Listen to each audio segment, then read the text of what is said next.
Meet the man paying 0% in taxes while traveling the world in luxury without breaking the bank. So for 300 euros or $300, you are mingling with people that paid 12K to be on that plane. It might sound too good to be true, but it's a fact that you could be paying 0% in taxes and travel in luxury for cheaper than economy with the right setup. Dubai is full of contacts that can hack the matrix, as you mentioned. The only downside, the big downside of the US passport is the... From taxes to passports and even travel hacking, Miquel Gironès, Dylan Madden, cover it all. In part one, people already know that Dylan is the one who helps you make money. And here on this part with me, with First Class Citizen, how to keep the money in your pocket, how to optimize the taxes. For everyone listening for the first time, Miquel Gironès here, CEO at First Class Citizen. For everybody watching, this is a bit of my portfolio. I'm showing it on camera and they will see it on the recording. But basically collecting multiple passports, multiple residencies, credit cards that allow you to travel first class for cheaper than economy. So it's all about how we can keep more money in our pockets and how we can increase the options that we have worldwide when it comes to visa-free traveling with the multiple residencies, passports that we are talking today, the dual citizenships, permanent residencies, cheaper second passports, citizenship by investment programs, which ones are changing in 2024 and which ones are coming new in 2025, citizenship by marriage, by descent, like basically how to get a new passport and how to have this portfolio that gives you asset protection and mobility. Basically options, I think, Dylan, it's the main keyword. Yeah. How to have more options. Yeah, for sure. And that's actually a good point you made. I mean, so many people are focused on making money, and obviously I can help anybody do that. Obviously, inside the real world, I also drop loads of content on social media to help you actually start making money. But a lot of people don't take into consideration, okay, well, once you actually are making $10, $20, $30,000 a month, if not more, well, why don't you find ways to, aka hack the matrix? Like, how can I, like you were saying, travel like business class, first class for the cheaper than economy? How can I save more money on taxes? How can I set up trusts and all this other stuff to protect my assets? A lot of people just don't talk about that, and that's one reason why obviously you and I are going to be doing more and more of these spaces, because I don't see anybody talking about it. Everybody talks about like the brokey type of travel, and that's always annoyed me. Like, there's nobody else that I've seen that has as much authority and actual proof of concept other than you. So yeah, like I definitely want to leverage my audience and all that to really boost yours, because we need somebody like you in this space on Instagram, on YouTube, etc. So with that said, I mean, let's go ahead and just jump into the questions. And also for everybody that's listening to this, if you have a question at any point of today's space, you can request. Now, the only thing that I ask is let's respect his time. Like, if you are requesting a question specifically for me, like Dylan and I've got a copywriting business. How do I, like, this isn't the place for it. I want these questions to be absolutely focused on the topics at hand. So, and I'm going to resist my urge to be kind and be like, you know what, let me just answer this person's question, but then I'll have to answer everybody's question. I want these questions to really be for him, focus on citizenship, residency, and all the different things we're going to be discussing. We could do another space 101 another time if you have questions specifically for me, but let's keep the questions focused on him. So the first question is this golden visa thing. Like, I've heard about it here in Dubai. I've heard people talk about it all the time, but I mean, what are like some of the best golden visa programs for remote workers? So people that are building like a freelancing business, agency, consulting. Can you talk into that, please? Totally. So Dubai, I would start with this one because it's really popular. You have multiple ways to get it, and actually Dubai it's full of contacts that can hack the matrix, as you mentioned, right? Because the good thing about the law in the UAE is that they allow multiple ways. You can do it via real estate, but at the same time, I mean, that's the most straightforward. If you invest 550,000 US dollars equivalent in dirhams in real estate, you're gonna get the golden visa, which to me, the keyword here it's again mobility, like the freedom you have. Why? Because if you don't have the golden visa, Dylan, you have to go to Dubai once every 6 months, at least one day, to not lose the status of the residency. Let's say you go through the route of the free zone company. So that's what makes it annoying for some people, because maybe they are in the other side of the world, maybe they are in America and it's like, man, I need to go to Dubai to not lose the visa. And actually, they are very serious about that, because if they incorporate a Refizon company, or they got sponsored by somebody else's company, they have this requirement. If you have the golden visa, you don't have to. You can have a 10-year residency entry in Dubai to go, well, Dubai and UAE actually. Dubai is just the city, but you don't have to go. So then you want to travel in Asia, whatever, and then come back in 1 year, they're gonna still keep it for you. So that's to me the key difference between just having an Emirates ID with normal sponsoring as a general manager, or having a golden visa. That makes it super interesting to secure that. Other ways you can get it, you can do it via, if you are a professional, let's say a renowned architect or scientist or inventor or sportsman, right? You can get that one. And the other way is if you can prove for 6 months some income with a university degree, or being part of a company that can sponsor golden visas. So that's usually the way that many people go when they have the contact that can create this structure. And after 6 months, they secure this 10-year golden visa in the UAE, which I believe it's much better if you can secure that than just the 2 months one, the 2 year one that you need to go there once every 6 months. So it's good. It's a good way to secure that. However, something I want to give a caveat as well is go to the UAE before you start even thinking about golden visas or the Emirates ID. Because I know people that invested 10,000, 15,000, 25,000, or the property for over 500,000, and then they live there and it's like, first year cool, 2 months, 3 months, second year, I discovered Latin America, oh, I discovered Japan, or I discovered Singapore, or I just want to stay in Europe for 1 year, and they realize that it's not for them. And I say, bro, how many days you're allowed in the UAE with your current passport? 90 days a year. Have you ever spent more than 90 days a year? No. Then why the fuck you need to spend that money? Just put it somewhere else. So I would say just start with a test. It's like before buying the property, you rent it. Before getting a golden visa or a Emirates ID, just test the UAE if it's your cup of tea or not. No, I'm really glad you actually mentioned that because, like, as an example, whenever I first moved to Dubai almost 2 years ago, during that time, I started seeing more and more and more people just start marketing and marketing and marketing. It's the best place ever. You got to come here. You got to come here. And I mean, I like it. I mean, obviously, I've got a house here. I'm renting it. I didn't buy a house. I can't really see myself buying a house here anytime soon. And I don't think enough people talk about that. They will see some random person on X or on Instagram or somewhere, maybe a YouTube video, and they're like, oh my gosh, Dubai is a magical place. I need to go there. It seems like everything's popping there. And then, yeah, like you were saying, especially if somebody is higher net worth and they're like, yeah, I mean, it seems like Dubai is the best place ever. Cool, let me just go ahead and buy a property. Let me get this thing set up, like a residency, whatever, gold visa. And then they come here, and then, like you were saying, they're here for a couple months, maybe they're here for a year, 2 years, and then they're kind of burned out. And so that's why on my end, like what I preach through my message is like, go experience the world, actually see, okay, let me go to Paraguay. Let me see if that's a cool place. No, got bored. Okay, let me go check out this place. Go check out this place. Oh, I could really see myself living here. Like, as an example, on my end, I know we talked about Paraguay in the last call, but I lived in Paraguay. I've got the permanent residency. I was there. I think I was like the very last person to get just automatic the permanent residency. And anyway, so I've got permanent residency there. I actually do need to, and I've got a question for you after that about that. But anyways, I still need to go back and see it again, all that type of stuff, because I actually do kind of miss it. But I realized out of the year that I was in Paraguay, I was traveling 8 months of it. So I was like, okay, yeah, I can't see myself actually being in Paraguay long term. Like, it just kind of gets boring. You go to the La Cabrera, you go to the mall, you go hang out with some friends, and then like outside of that, it's kind of boring. And so I ended up coming to Dubai, and I can't see myself living in Dubai forever, to be honest. I was talking to somebody about this earlier. This, for me, Dubai is a great spot.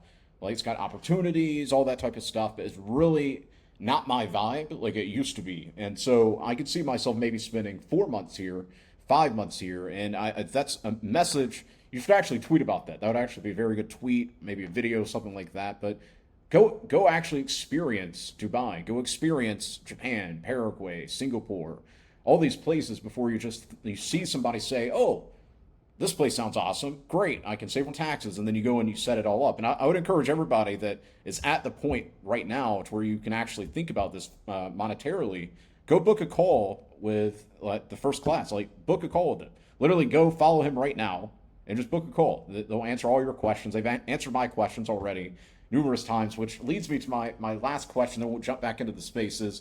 Since I have permanent residency, my lawyer told me I don't ever need to go back to Paraguay and there won't be an issue. And it's been almost 2 years since I left. Am I going to have any issues with my permanent residency if I don't go back this year, don't go back next year? Or do you recommend I at least go back for, I don't know, like a week or something? What do you recommend? Yeah, 100%. I would recommend you go back. The tricky thing is it's not written in the law. It's one of these countries that there's no minimum required stay. It's not as strict as Dubai. As I said, Dubai is really strict. We have cases of people who missed for a couple days the 6 months mark, and then they had troubles entering with their Emirates ID. They were kept in the gate. Why you were out of Dubai for all this time? Questions, right? So Dubai, really serious. We have proof of that. Paraguay, on the other hand, it's similar to the story like I explained the last episode about Argentina and the gentleman who overstayed for 3 years. You can go to the previous episode and check it out if you haven't watched that episode, for everybody listening. But Paraguay, it's kind of the same, Dylan. I would say that it's just a try and test. However, it will not harm you. Actually, it's going to be a point in your favor in case there's some dispute that you can say, hey, I've been here at least 3 days every year, or a week every year, or at least 1 week every 2 years. So because it's not written, I cannot give you an answer of black and white. It's very subjective. But yeah, definitely a permanent residency. The idea is that you want to live in the country. Another one that is a popular one for non-physical requirements of stay is Armenia, which this one you can also keep it. There's nothing in the law written that you can keep being an Armenian permanent resident for 5 years. Actually, I have it here. I'm gonna show it on the camera for everybody watching the video, but this is what you get. The Republic of Armenia, you get this ID. And I tweeted about that. IMI Daily verified what I said, that you can get the permanent residency remotely, 100%. You don't have to ever step foot there and become a permanent resident and keep it without living in the country. However, here's the tricky part. Okay, there's a catch for everybody. Man, how is it possible? Here's the catch. When you want to become a citizen, which is the difference between having multiple citizenships and just permanent residencies, right? Which is better, multiple citizenships or permanent residence? Citizenship wins. Citizenship wins all the time, except if the citizenship led to some consequences like taxes. In this case, let's say the United States, you get taxed still to today, global taxation. Or let's say another country in the future applied it as well. France wanted to do it, luckily got denied, so they didn't approve that citizens of France would become taxed worldwide for holding their passport. But in case it came, then it would say, okay, citizenship is a downside. Or I need to go to the military. I'm forced, they're going to go after me if I'm in the country and put me in, in a truck and send me to war if I'm a citizen of X country, right? That would be another downside. But if not, citizenship, it's always better because permanent residency, it only allows to live full-time in that country and maximum in the settlement block of that country. For example, the settlement block would be the Mercosur in Latin America, or the Schengen area in Europe, or the Caribbean, right? If you have the passport in one of them, or the permanent residency, sometimes you can live in the others of the region. But the citizenship allows you the same, plus all the visa-free traveling to all the other countries, which is the beauty of it, right? Or other perks, like for example, Mexico. With permanent residency, you can live in Mexico permanently, but nothing else. If you are a citizen, you can do the same. You can buy real estate in your name closer to 50 kilometers to the coast. So you can buy beachfront properties, basically, instead of having to use a trust or other structures to make it legal if you're not a citizen. Plus, you can then travel to 150 plus countries visa-free because you have the Mexican passport, the Mexican citizenship. If you try to go to Europe with a Mexican permanent residency, they're going to kick you out and fly you back, basically, right? So that's the beauty of having citizenship. And the vehicle that at First Class Citizen we use in the consultations with our clients is get residencies that lead to citizenship. Now I said there's a catch. Paraguay, if you want to apply for citizenship, because in the law, Dylan says after 3 years of permanent residency, you can apply for naturalization. When they study your case and see that you haven't stepped foot there because you were living the good life in Dubai, right? And they check the entry stamps that are null, and they check on social media and they see only pictures on Dubai. Chances that you're gonna get the Paraguayan citizenship are pretty low, pretty low, Yeah. right? Until you create some ties to the country. You pay taxes, have driving license, a bank account, you bought land, even if it's just a $10,000 plot of land, which is really cheap in Paraguay, things like that. Armenia, the same. You can keep the permanent residency, but the day you want to apply for citizenship, just after 3 years, you can become an Armenian citizen for you, your spouse, your children, and something cool about Armenia, which is very rare in countries around the world, your parents as well. The parents of the main applicant can become Armenian super easily after the main applicant has been approved. So in only 3 years. But again, the more ties to the country you have, the higher the chances. If not, yeah, you can legally apply for naturalization, but you will get denied, which leads to, it's not the purpose of it. You want to get approved, and then when you have the passport, yeah, go and leave whatever you want because you secured the maximum, tie to the country, let's say. Yeah, and something I just want to ask you, this is kind of like a personal question as an American. Like, what is the benefit? Let's say I'm an American citizen. Obviously, I've got family in America. What would be for anybody that is watching this right now, or maybe obviously they'll see the recording of this, video and everything. Like, what's the benefit of being an American and getting another citizenship? And then, I mean, do you encourage Americans to get another citizenship and then completely renounce their American citizenship, or do you recommend just setting it up a different way? And obviously, once again, everybody, you can book a call with his team; they'll walk you through all this. Or do you encourage, once again, for the American citizen to keep the American citizenship and set up various business infrastructures to where they can they can not necessarily pay zero taxes, but they can lower it tremendously? I mean, what do you recommend on that? Yeah, maybe people were expecting now that being the 0% tax genie here, the one who always optimizes for zero, will be like, yeah, Renounce. But honestly, I tell to 95% of Americans to not do it. That's our general advice, to not do it, because you need a strong setup, outside to really make the transition. Also, imagine that we were laughing with the team and, some other clients. Like when we saw a news on X that was saying, Dylan, Trump, if he gets elected, he plans on eliminating this worldwide taxation on the US passport, which again, it's just rumors, right? Purely rumors. That would be But amazing. but we're imagining that, yeah, for you, man, would be boom, the solution. And other people who are traveling out of the US or living out of the US part of the year, big part of the year.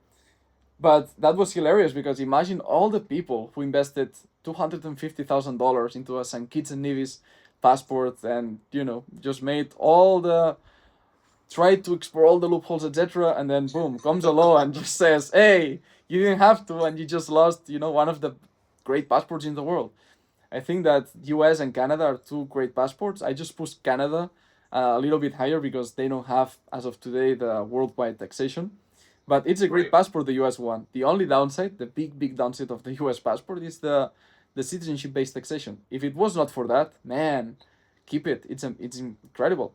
So I would say to people that plan on revoking the US citizenship, think twice. I have a YouTube video expanding this. So every topic that I'm discussing here, like for example, for everybody watching, I have a video talking about this Palau residency, right? Talking about the Paraguay as well, residency here that I'm showing on the screen, Spanish residency that I have as well. Now, all of these documents are expanded there. All of the citizenships, that you need to consider before revoking the US one are explained there. Mhm. So I would say before revoking, just make sure you understand very well which order are you going to get the upside of, yeah, when you revoke, you will not have to pay taxes to Uncle Sam anymore, regardless of where you live. But number two, that you keep the same mobility. Because, if you ditch your US passport to get a, Syria type of mobility, bro, it's just like getting out of the frying pan into the fire. It does not work. Mhm. It does not work. So make sure that the plan B, C, D just makes up for revoking a really strong passport. And actually, if you have ties to the country, people are visiting the family or have some, let's say, family member that it's old enough, health issues, etc. You want to secure your entry to the US, right? So Yeah. that's something that I always say. Consider that life is more than just taxes. Yeah, it's cool to pay 0% taxes. I've been doing that since 2020 legally, so it's gonna be close to my fifth year of doing that, and it feels amazing. Don't get me wrong, but life is more than just that.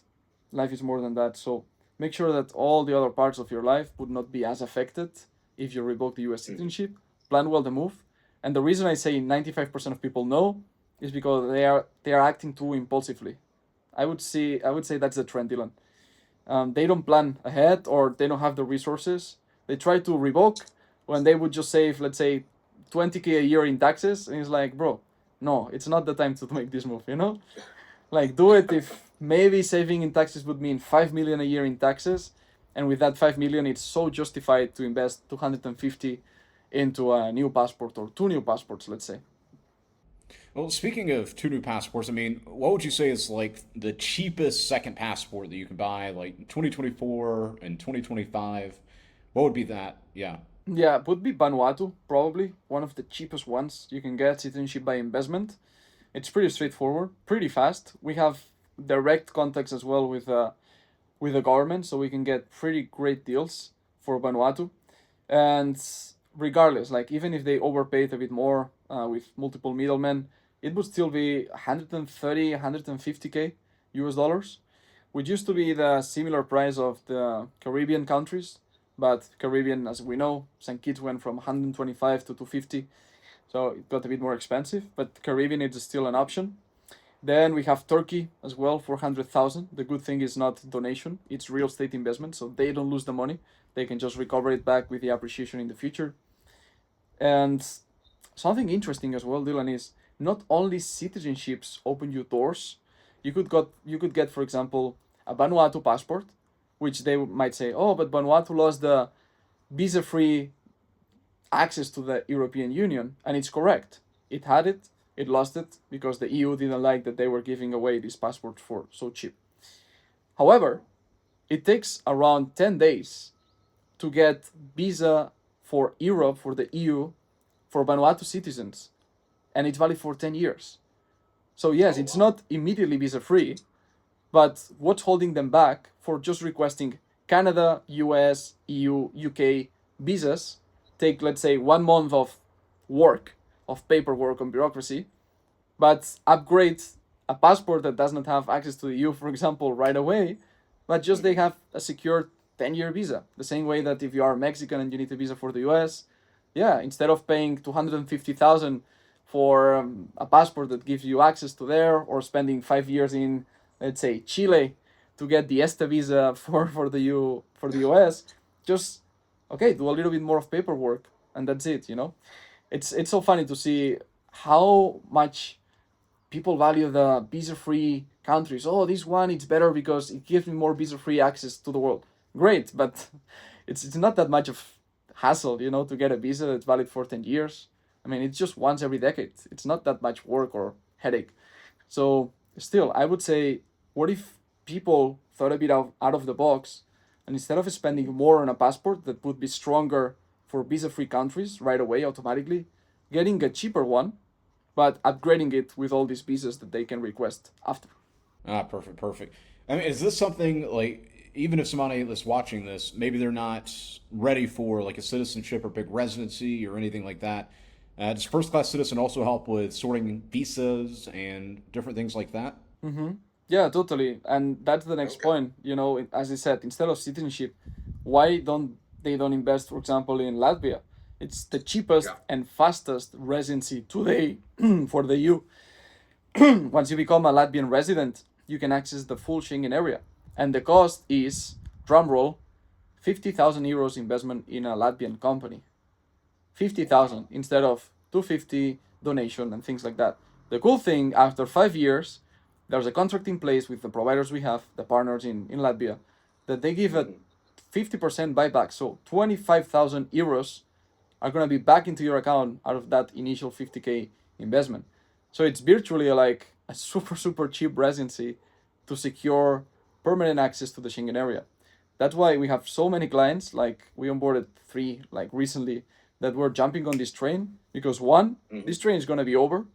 I just see it. Like there's proof that I said it in this video, and the day that it goes from this price 50K to 100K or 150, there's also the real estate option that it's 250,000 right now, and I could easily see going like Turkey. Once it was 250 and now it's 400,000. I could easily see Latvia doing the same, increasing the prices and having a lot of people rushing into that opportunity and then collecting backlogs. Like instead of now, it's 3 months, the issuance. It could take 9 months, 12 months. Portugal now has 36.2 months, like 3 years and 2 months of backlog, which is Jeez. ridiculous. So, these are things that the theory is really beautiful, but it's about timing. There's a quote that I like from Conor McGregor. I'm gonna find it somewhere here on my notes, but he was mentioning after a fight. I will pull it here. It said something like, "Precision beats power," and timing. It's what makes you win the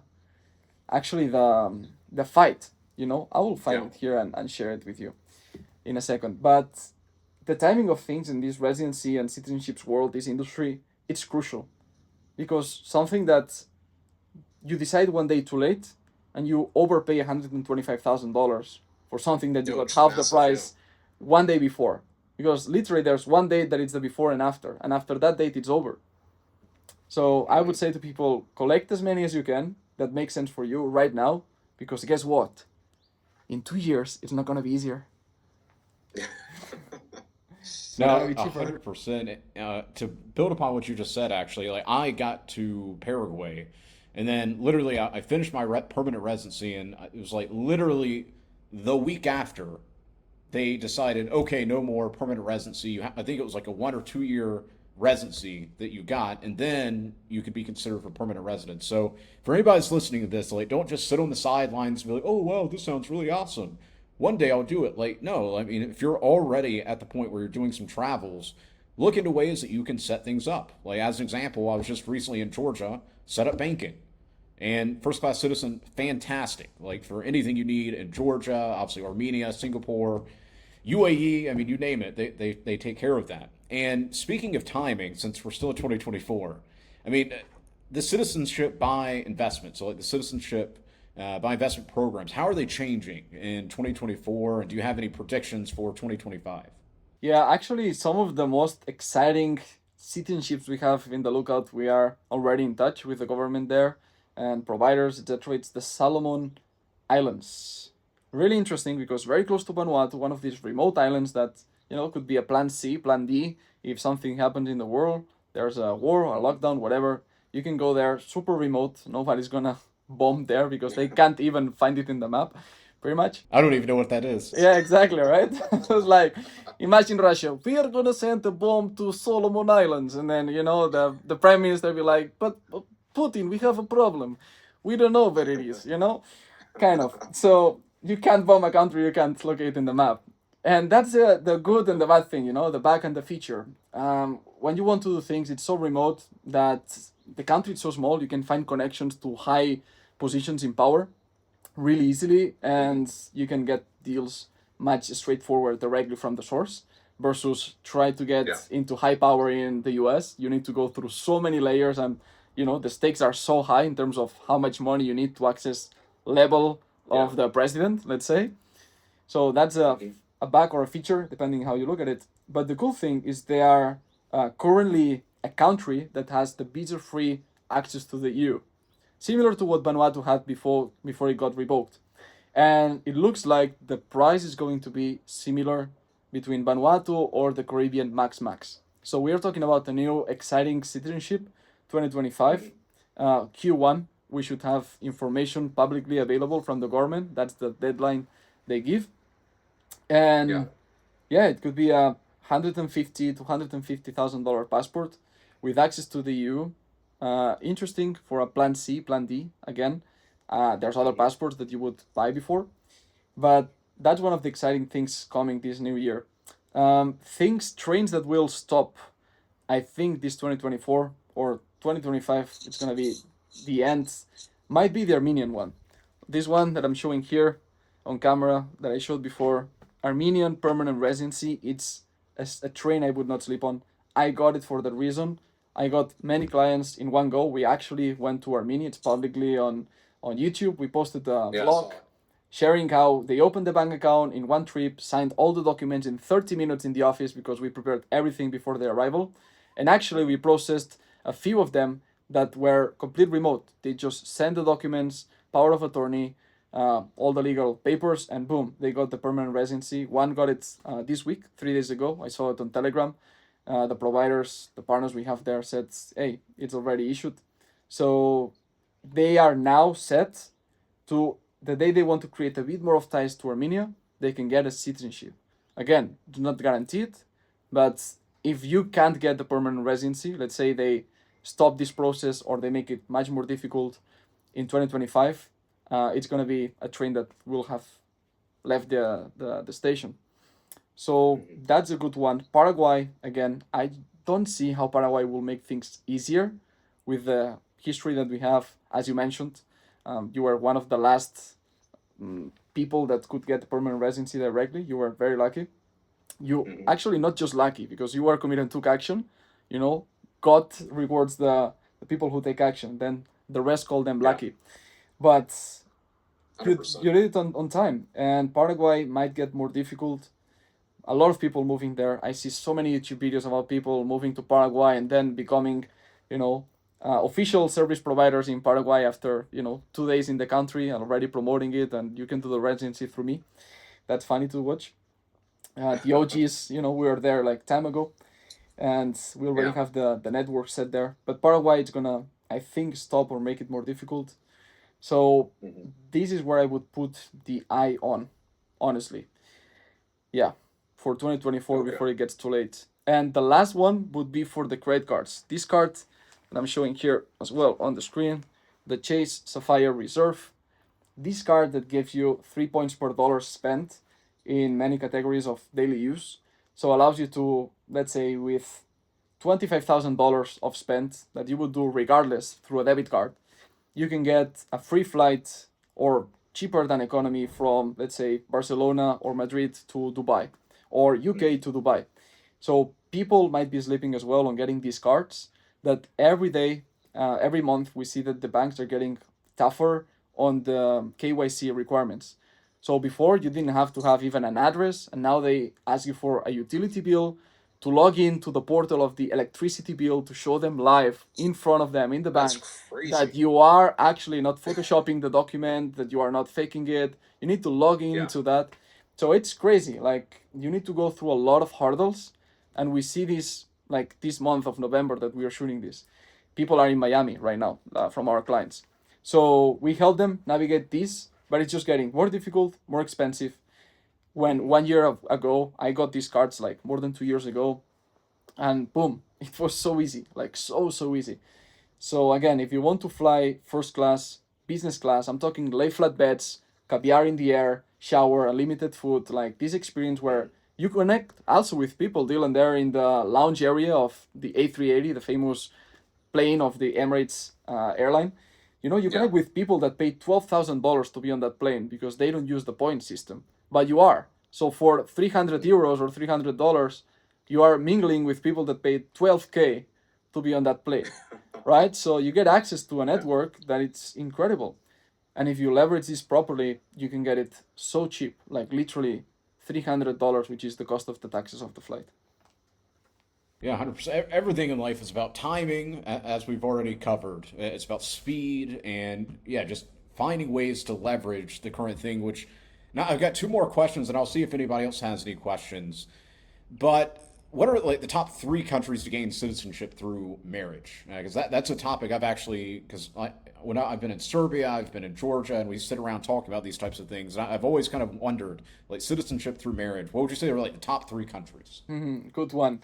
That's a tricky one. And before we get into that, I found the quote now because you were mentioning timing and speed. Conor McGregor, after winning a famous fight, he said, "Precision beats power, timing beats speed."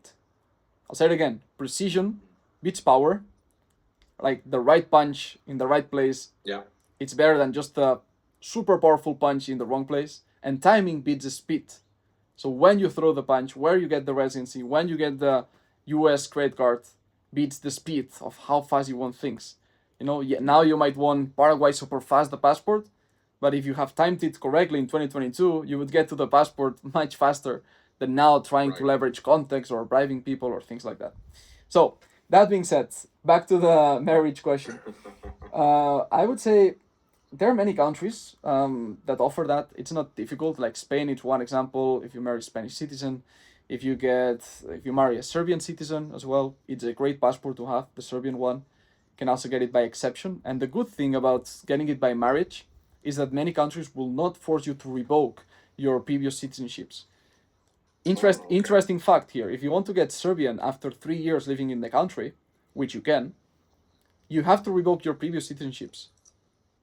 So imagine you collected 3 passports by investment, the Caribbean, this, that, you drop $500,000, and then you want to get Serbian by naturalization, and you don't know about this fine print, this small part of the contract, right, of the law in Serbia, and you're like, fuck, I lost 3 years of my life for something that now forces me to revoke everything I built for maybe 10 years of my life, right? Or I dropped $500,000 for that. So it's really important that before you start with a strategy, you know that you're not missing anything. That's why, contacting lawyers and people who know this fine print is going to save you a lot of time and money. So if you marry a Serbian citizen, you don't have to revoke any of the previous passports. If you have Serbian by descent, either if you have Serbian by exception, by becoming valuable to the country, like Steven Seagal, funny enough, has the Serbian passport by exception. Johnny Depp as well has it by exception. Adriana Lima has it by exception. But you don't have to be a martial artist, a celebrity in Hollywood, or a Brazilian supermodel, right, to do that. You can just become valuable by presenting a strong business proposition, investing money in the country, creating jobs, but not just like 3 or 5. You would need a solid case, investing big in real estate, promoting the country. It's another way. There are some YouTubers actually that promoted Serbia for 3 years intensively, and they got condecorated with this citizenship by exception for being ambassadors of the nation. So that's another interesting one. Back to the marriage, Spain, it's another option. There's people who, let's say, arrange as well these marriages. That's a truth, because in Spain, otherwise naturalization takes 10 years. But if you marry, it can go down to 1 plus the bureaucracy around 2 years. So, they just arrange marriages to do that. That's something, Dylan, I would not recommend people to do because it can come with so many downsides, especially if they are wealthy individuals. Yeah, they're going to get a passport, but what if they get divorced by somebody who, it's showing the best face when everything is starting, honeymoon phase, right? But then 2 years later, it's hell. It's hell on earth, right? And they try to take 50% of your assets and put you in lawsuit in court for 3 years. What, for a Spanish passport? Is it worth it, knowing that you could have gotten it via other ways? So same thing in Latin America. You date a Latin American woman, you want to marry a Brazilian, but the laws in Brazil defend women like you can't imagine. One of the strongest countries in the world that defend women in terms of everything. Like the woman sues you for whatever thing, and you get screwed. Even before proving that it's true or not, you get screwed. Brazil is really strong defending women. So if you're a man marrying a Brazilian woman to get the passport faster instead of 4 years of residency, just consider all the downsides that might have and put the right structure in place, like a trust, things not in your name, and then marry, because there's nothing you can lose. But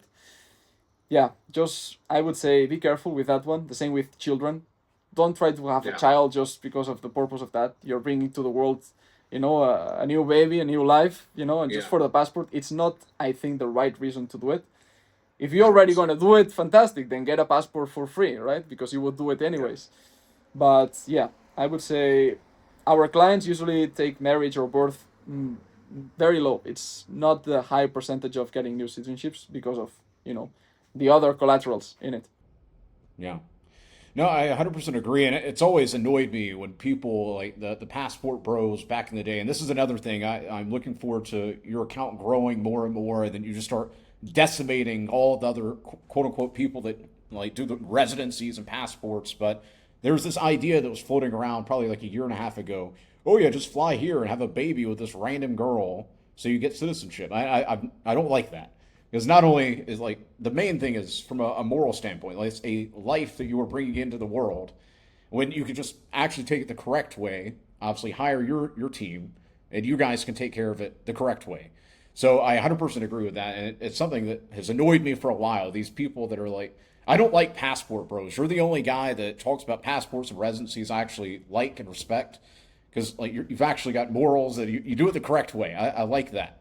I don't like these people that just go around the world trying to do this, do that. I don't like that at all. Which, speaking of going around the world, my last question, and guys and girls, if anybody has a question, you can drop it or you can request to ask, and then we'll be closing out. But speaking of going around the world, how has the Nomad like visa boom shaped the overall like global tax system? And because I read an email of yours the other day, and it was basically how in Europe they're starting to look at America and be like, oh, we can tax all of our citizens around the world. So like with everything that's happening in like the nomad world and all that, I really started seeing it around the COVID era.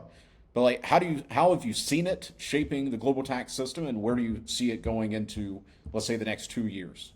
That's a great question, man. And actually, yesterday night I was reviewing something related to this. So this question, it's improvised right now, but it's good that yesterday I got this fresh data. It's 2024. It's done by a company that it's opening a new service for digital nomads in Portugal. A really interesting project. I'm meeting the founders really soon, and we might do some partnership because they are doing things really well. And for the research they did, it says 35 million people currently placing themselves in the digital nomad employment category. 35 million. Second, 2 out of 4 of these data points. Digital nomads represent 325 billion of the total 750 billion dollar global travel market. So half of the global travel market, valued at 750, half of it, 325, it's fueled by the digital nomads that are working and traveling at the same time. Crazy. The other half would be tourism, things like that. Number 3, they are driving the global private members club market, valued at 2.69 billion and expected to reach 4.73 billion by 2027. So it means that they care about being part of this private members club. Could be Soho Club, could be, any gym or co-working space, right? So when they travel, this statistic shows that they are looking for this connection, because it might get lonely to travel all the time, to change places every 2-3 months. Probably you've experienced that, Dylan, right?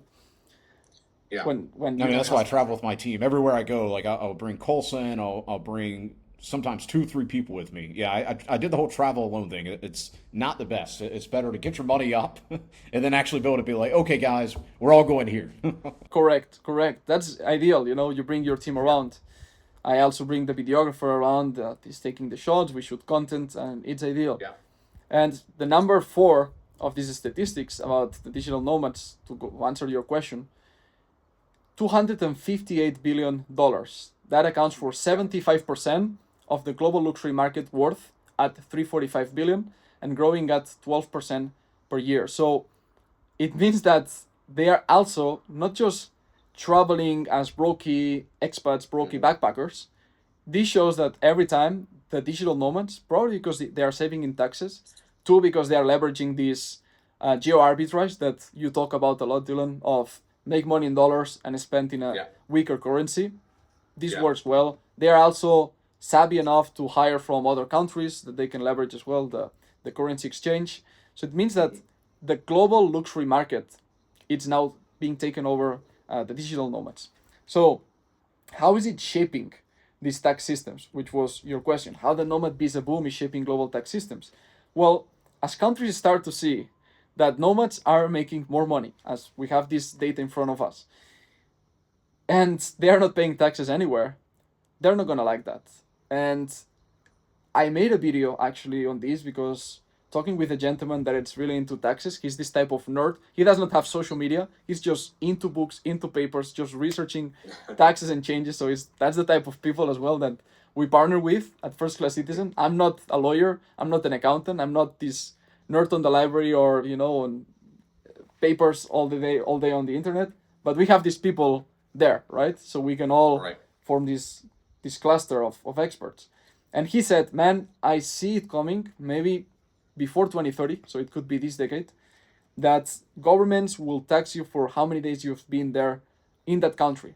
So if you are a digital nomad and you've spent 10 days in France, 90 days in Japan, 80 days in Spain, so on and so forth, they're going to divide 365 times the days that you've spent in that country.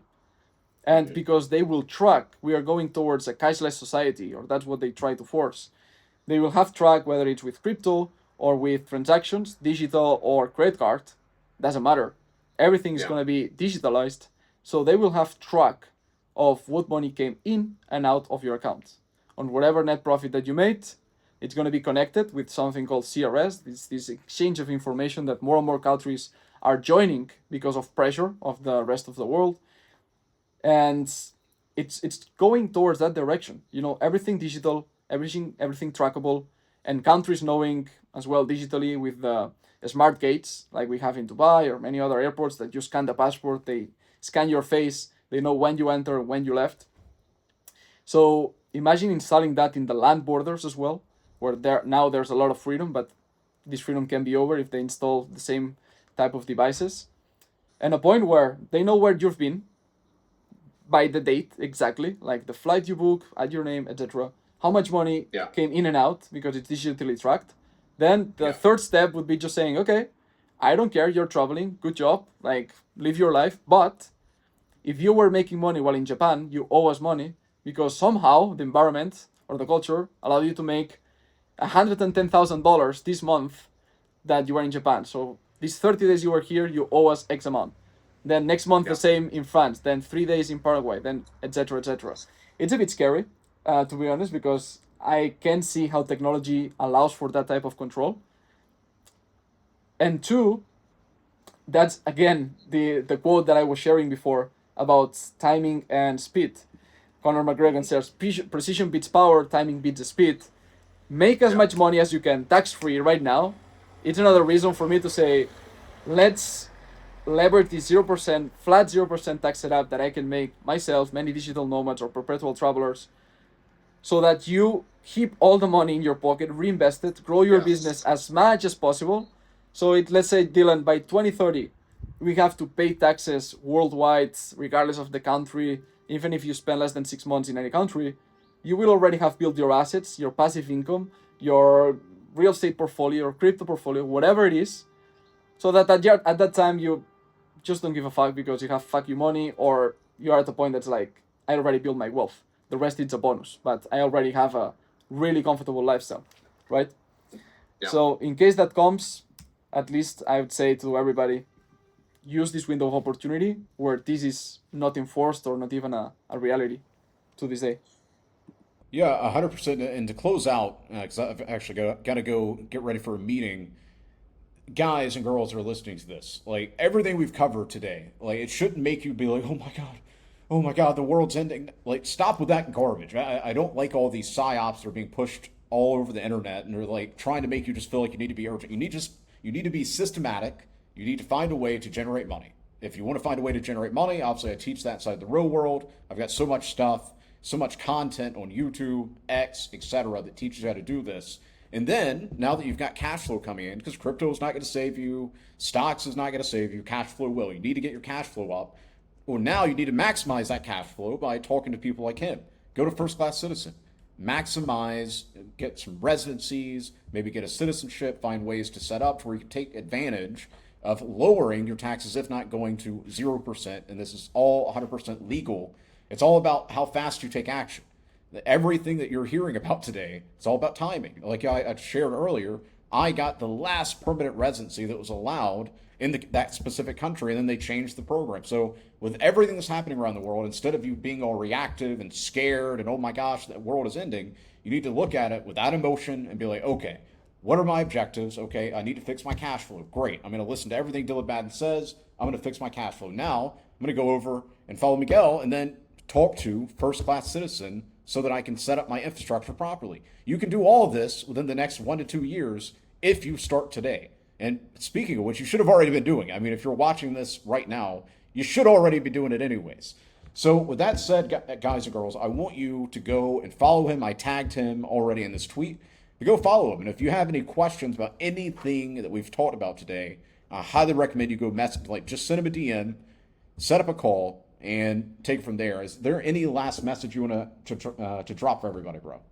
Yeah, very quickly, I would say just study well the strategy before implementing it. Just make sure you have the right one in place, not for 1 year, but 3 years, 5 years down the line.